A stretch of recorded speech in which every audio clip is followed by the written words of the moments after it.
They saved the lives of injured pro-democracy protesters, but at least 50 doctors, nurses and other medical staff have been arrested or are still missing since the crackdown began in mid-March. That's according to the organisation Physicians for Human Rights. Many were taken from their homes and health centres by armed, masked men. They face trials on charges that range from inciting hatred against the government to causing what the government describes as the unnecessary death of 2 demonstrators.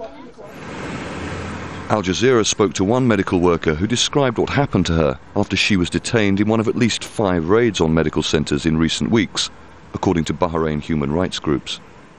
They said we had to confess and that we wouldn't be released on that day. We said we had done nothing wrong. If you have charges against us, what are they?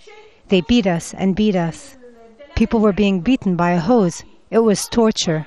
They said we were tired and didn't want to confess, so they would bring some Saudi women to show us real torture. She says that after they were blindfolded, the beatings and psychological games continued. They made us listen to the sound of electric shock equipment. I could hear people being hit. I was being hit too.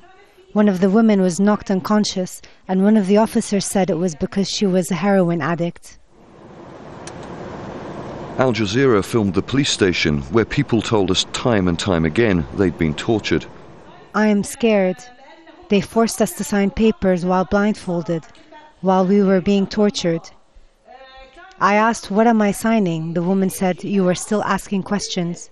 Just sign." We signed twice without knowing anything about what it was. Another woman who was arrested during a raid on a different health centre described how the staff there were forced to make confessions on camera. We were blindfolded for about 10 hours.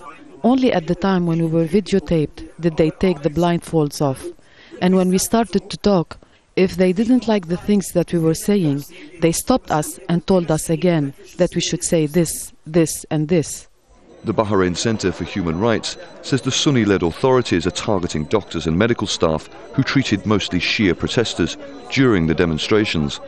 The organisation and lawyers say that if allegations of forced confessions are proven to be true, then the credibility of the trials of medical staff must come under immediate international scrutiny. Charles Stratford, Al Jazeera, Bahrain.